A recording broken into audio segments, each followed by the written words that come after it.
नमस्कार प्यारे साथियों, लक्ष्मण धारा एजुकेशन प्लेटफॉर्म में आपका स्वागत है।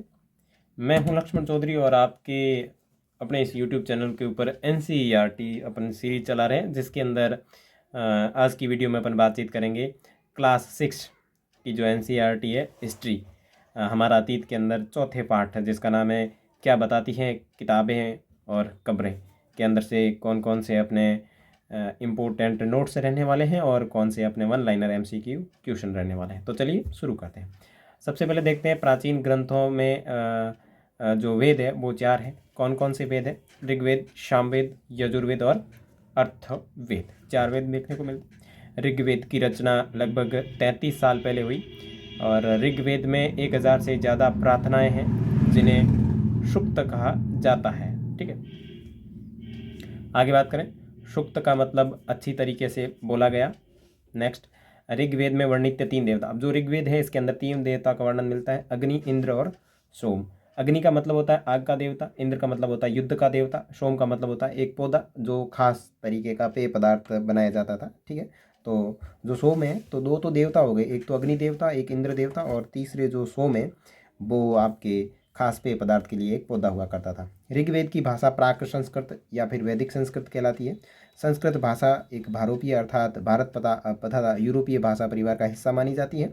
ऋग्वेद और देवियों के रूप में पूजित 2 नदियां हैं, जिनका नाम है व्यास और सतलुज। तो कौन सी जो नदियां हैं जिनको देवी के रूप में पूजा जाता है, जिसका वर्णन अपन को ऋग्वेद में मिलता है, तो उसका नाम है व्यास और सतलुज नदी। ऋग्वेद में विश्व जनों के नाम मिलते हैं, विश्व जनों के नाम अपने को देखने मिलते हैं। दास, कालांतर में ये शब्द स्त्रीलिंग में प्रयुक्त होकर दासी बन गया, जिसका मतलब गुलाम होता है।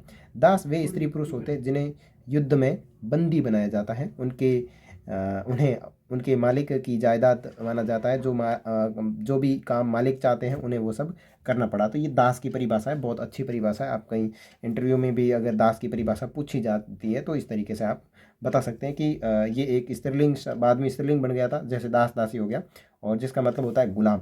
और दास वे स्त्री और पुरुष होते हैं जिन्हें युद्ध में बंदी बना लिया जाता था, और उन्हें फिर जो उनका राजा होता था, जो जिसके अंडर में बंदी बने हैं, वो उनकी जायदाद मानी जाती थी। आगे बात करें, ब्लैक एंड रेड वेयर क्या है? तो प्राचीन इतिहास में प्राप्त कब्रों में मृतकों को खास किस्म की मिट्टी के बर्तनों के साथ दफनाया जाता था, जिन्हें काले लाल मिट्टी के बर्तन के नाम से जाना जाता था, और इन्हीं को ब्लैक एंड रेड वेयर नाम दिया जाता है। तो बिल्कुल बहुत इंपॉर्टेंट है। प्राचीन समय में मरे हुए व्यक्ति को प्राय एक गड्ढे के अंदर सीधा लेटा दिया जाता था, और जिसका सर है वो उत्तर दिशा में रखा जाता था, और उससे संबंधित जो वस्तुएं हैं वो उसके साथ में रख दी जाती थी उसी गड्ढे के अंदर। चरक नामक व्यक्ति ने चिकित्सा शास्त्र में चरक संहिता नामक किताब लिखी, और इसमें यह कहते हैं कि मनुष्य के शरीर में 360 हड्डियां होती हैं, लेकिन आधुनिक शरीर रचना विज्ञान की जो विज्ञान है वो 206 हड्डियां मानती है। देखो, चरक संहिता किसने लिखी? वो लिखी थी एक व्यक्ति था जिसका नाम है चरक नामक एक व्यक्ति थे, जो चिकित्सा शास्त्र थे, चिकित्सा शास्त्र के ज्ञाता थे। उन्होंने एक अपनी पुस्तक लिखी थी, इसका नाम था चरक संहिता, और इसके अंदर उन्होंने मनुष्य की शरीर की जो हड्डियां होती है वो 360 बताई है, लेकिन वर्तमान समय का जो अपना विज्ञान है वो 206 हड्डियों को मानता है। अब आपके वन लाइनर MCQ क्वेश्चन किस तरीके से बनते हैं उनकी बात कर लें, तो वेद कितने? 4 है। ऋग्वेद की रचना कितने साल पहले हुई? तो लगभग 3500 साल पहले हुई थी। ऋग्वेद में लिखी गई प्रार्थनाएं क्या कहलाती है? सूक्त कहलाती है। और सूक्त का अर्थ क्या होता है? सूक्त का अर्थ होता है अच्छी तरीके से बोला गया। ऋग्वेद में सूक्तों में कितने प्रकार के देवताओं का उल्लेख है? मुख्यतः हुआ है, कितने देवताओं का मुख्यतः उल्लेख हुआ? 3, अग्नि, इंद्र और सोम। ऋग्वेद की भाषा कैसी है? तो भाषा प्राक संस्कृत तथा वैदिक संस्कृत भाषा है। और संस्कृत भाषा किस भाषा परिवार का हिस्सा है? तो भारोपीय भाषा परिवार का हिस्सा है। दक्षिणी भारत में बोली जाने वाली भाषाएं किस भाषा परिवार का हिस्सा मानी जाती है? तो द्रविड़ भाषा परिवार का हिस्सा मानी जाती है। पूर्वोत्तर भारत में बोली जाने वाली भाषाएं किस भाषा परिवार का हिस्सा मानी जाती है? तो तिब्बत। देखो, दक्षिण में तो द्रविड़ हो गया, और पूर्वोत्तर जो भारत है, जैसे ऊपर जम्मू कश्मीर वगैरह, और इधर पूर्वोत्तर के जो आपके राज्य हैं, जो सप्त बहनों वाले राज्य हैं, इनमें तिब्बत बर्मा भाषा परिवार जो है उसका भाग मानी जाती है। झारखंड व मध्य भारत में बोली जाने वाली भाषाएं किस भाषा का परिवार का हिस्सा है? तो ऑस्ट्रो एशियाटिक परिवार का हिस्सा मानी जाती है। नेक्स्ट बात करें, कश्मीर से प्राप्त ऋग्वेद की पांडुलिपियां किस वृक्ष की छाल से बनी होती थी? तो भुर्ज वृक्ष की छाल से बनी होती थी।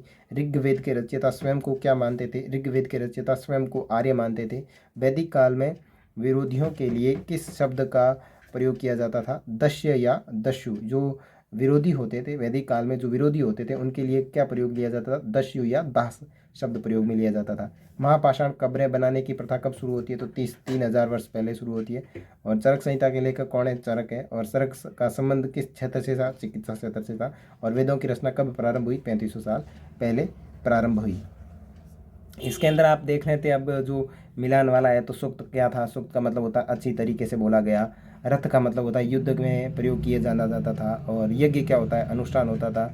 और महापाषाण काल में सजाए गए पत्थर और दास यानी गुलाम हुआ करते थे। और यहाँ उपयोगी शब्द है और यहाँ पे आपकी महत्वपूर्ण डेट्स हैं कि वेदों की रचना लगभग 3500 साल पहले, महापाषाण कालों का निर्माण 3000 साल पहले, इनाम गांव में कृषकों का निवास कब से माना जाता है, 3600 से 2700 साल पहले माना जाता है। और चरक जो व्यक्ति थे, चरक संहिता उन्होंने कब लिखी, तो वो लगभग 2000 साल पहले हुए थे। तो ये थी आपके चौथे पाठ से संबंधित महत्वपूर्ण जानकारी। मिलेंगे नेक्स्ट वीडियो में, जिसके अंदर अपन बात करेंगे आपके 5वें अध्याय का, जिसका नाम है राज्य, राजा और एक प्राचीन गणराज्य, जिसके अंदर इसमें जो आपकी जो महत्वपूर्ण कंटेंट होगी वो और आपके जो MCQ क्वेश्चन बनेंगे उनकी बात करेंगे।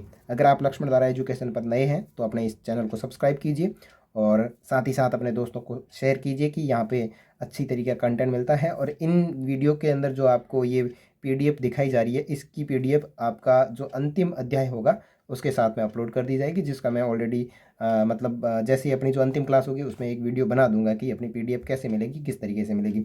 अभी तो मैं क्लास से ले रहा हूँ तो PDF नहीं डाल सकता।